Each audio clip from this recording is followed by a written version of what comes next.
De nuevo, en esta ocasión veremos la segunda parte del tema 2, empezando con lo que son las fuerzas de dispersión de London. Recordemos que anteriormente terminamos en las fuerzas de dipolo-dipolo. Así que empecemos. Continuamos con el penúltimo tipo de fuerza que veremos en este tema, el cual es denominado como las fuerzas de dispersión de London. Para ello, tenemos que recordar cómo está formada la nube electrónica de un átomo o una molécula. Recordemos que los electrones andan por todo lado, como lo vemos en esta imagen animada. Entonces, ¿qué es lo que puede pasar cuando los electrones andan dispersos por todo lado? Puede ser que en un momento dado, en una pequeña fracción de tiempo, un diferencial, lo que se conoce matemáticamente o físico-matemáticamente hablando, en ese diferencial de tiempo se genere una diferencia de distribución de cargas. ¿Y qué era lo que asociamos con una diferenciación de cargas? La formación de un dipolo instantáneo. Este dipolo instantáneo, por supuesto, al diferencial de tiempo siguiente ya va a volver a la normalidad. En otras palabras, es como si se formaran imanes de momento a momento. Un momento se da un imán, puede ser que dentro de los siguientes 5 o 10 segundos no se forme ese imán, por así decir, esa diferencia, ese dipolo, y de nuevo, dentro de unos segundos después, unos diferenciales de tiempo después, se vuelva a formar.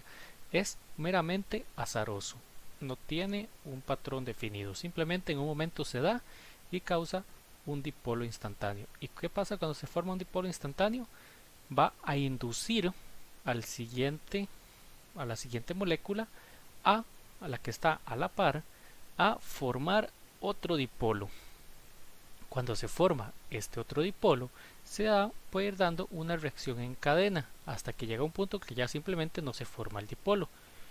¿Y qué pasa cuando tenemos dos dipolos? Ellos se unen por sus partes más diferenciadas, o sea, sus partes opuestas, donde el dipolo negativo, como lo vemos acá, se une a la parte del dipolo positiva. Entonces, esto va a generar que las moléculas se peguen. ¿Pero qué pasa? Ellas se pegan y cuando ya el dipolo deja de existir, cesa de existir, estas dos moléculas se vuelven a separar. Pasan en este vaivén durante todo el tiempo que estén ellas juntas. O sea, en un momento simplemente se forma un dipolo, se pegan, desaparece el dipolo, se separan. Y así se van formando este tipo de fuerzas intermoleculares, las conocidas como dispersión de London o dipolo instantáneo. Ahora, ¿qué moléculas esperan ustedes que tengan únicamente este tipo de fuerzas? Pues si ustedes se podrán imaginar, todas las moléculas tienen este tipo de fuerzas intermoleculares, como ustedes podrán deducirlo lógicamente, porque una molécula simplemente está y puede generar un dipolo instantáneo a pesar de tener un dipolo permanente, simplemente fortalece más el dipolo permanente que tiene, simplemente los electrones andan dando vueltas por la molécula. Ahora sí, les devuelvo la pregunta. ¿Qué molécula esperan ustedes que tengan únicamente este tipo de fuerzas? Pues sí, si ustedes pensaron que son las moléculas no polares, están en toda la razón, especialmente las moléculas no polares cuyos enlaces químicos también son no polares. Recordemos que la polaridad de enlace es diferente que la polaridad molecular. Ahora, ¿qué factores creen ustedes que aumentan la intensidad de este tipo de fuerzas? Si ustedes piensan que puede favorecer este tipo de fuerzas, imagínense que ustedes pegan dos hojas, tiene mayor área superficial pegar dos hojas, y ahora imagínense que ustedes arrugan esas hojas e intentan pegarlas. ¿Cuál tiene mayor área superficial? Por supuesto, la hoja que está plana. En otras palabras, la geometría y el área superficial de la molécula. Moléculas más planas y más largas van a favorecerse en este tipo de fuerzas intermoleculares.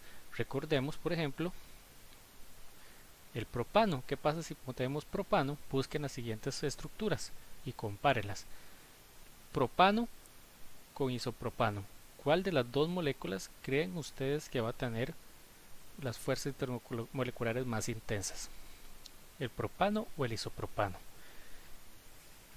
Y como ustedes podrán imaginarse, retomando el tema, las fuerzas de dispersión de London son las más débiles de las cuatro que veremos. ¿Por qué?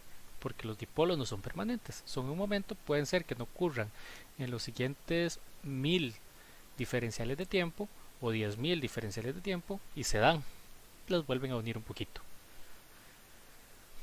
Y hay un ejemplo que lo vimos anteriormente que muestra qué tan débiles son este tipo de fuerzas. ¿Cuál fue? Recordemos la comparación que hicimos en la diapositiva anterior con el propano, el acetonitrilo y el acetaldehído.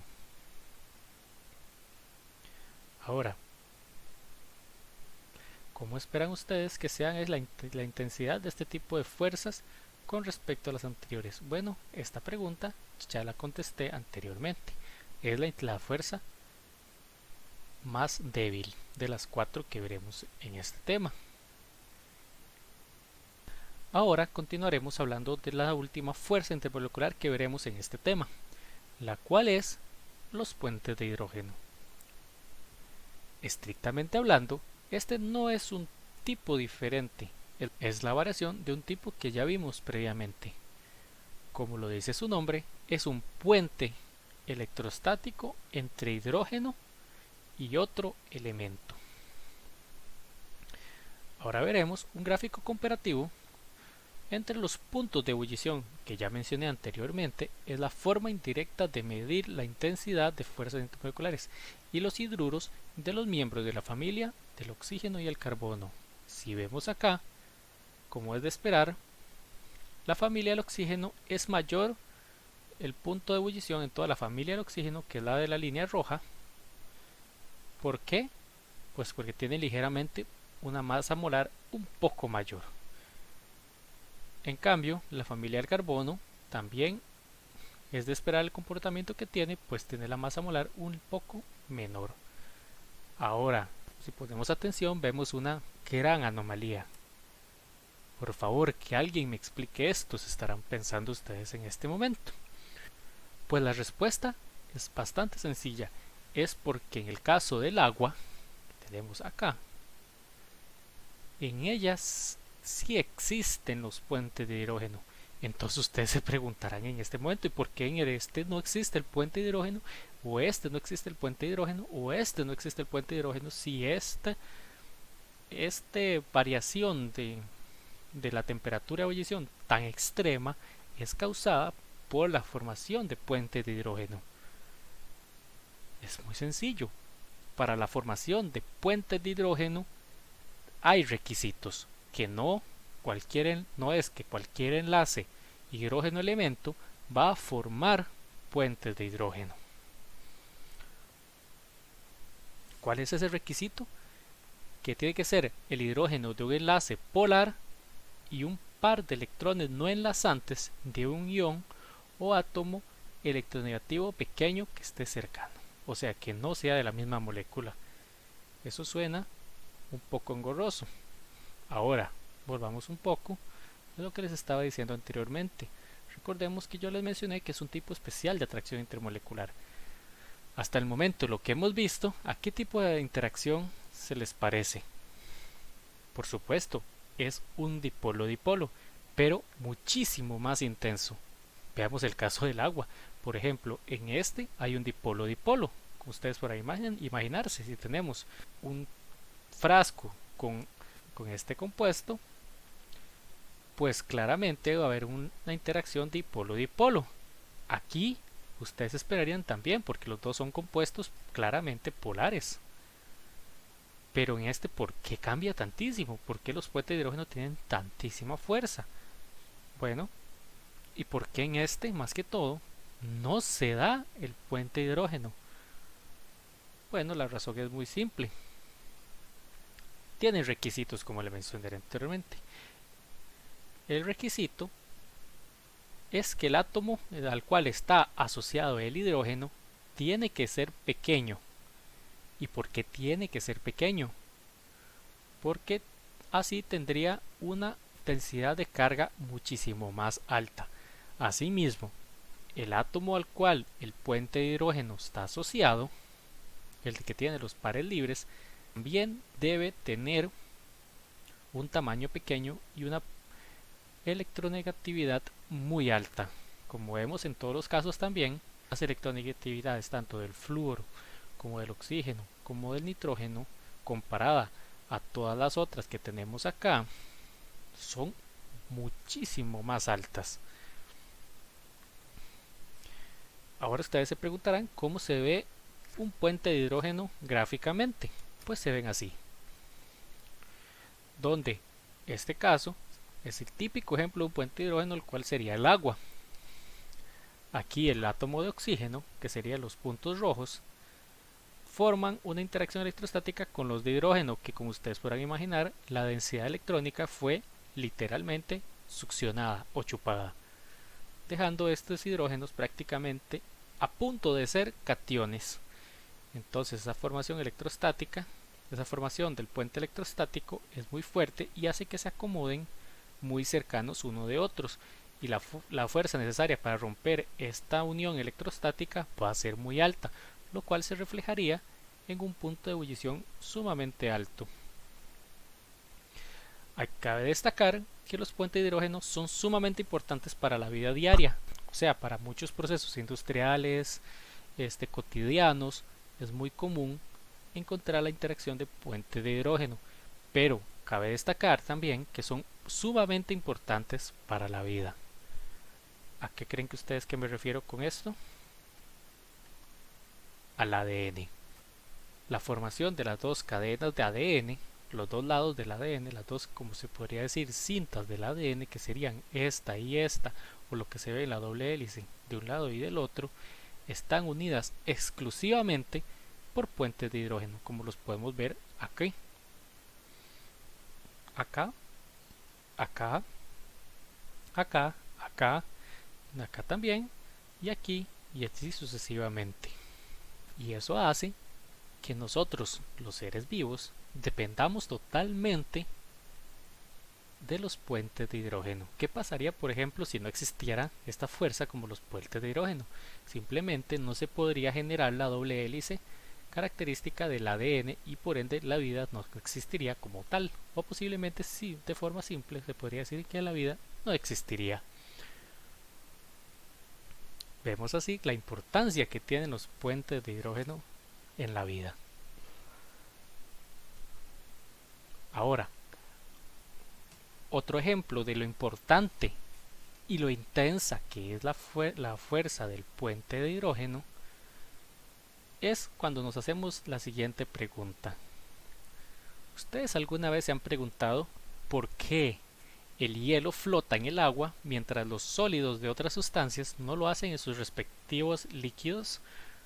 Por ejemplo, veamos la siguiente tabla de densidades, donde tenemos el agua, el hierro y el cloruro de sodio. Por supuesto, algo flota porque su densidad es menor que en lo que está flotando, como ustedes podrán imaginarse, por fuerza boyante y otros factores. La densidad del agua sólida es de 0,92 gramos entre mililitro a 0 grados Celsius. En cambio, la densidad del agua líquida es de 1,00 a 25 grados Celsius. En cambio, si vemos las siguientes dos sustancias, como lo son el hierro y el cloruro de sodio, en el caso del hierro, la densidad del sólido es mayor que la densidad del líquido. Por ende, el hierro baja hasta el final y no pasa un fenómeno como pasa con el agua, que el sólido simplemente flotaría.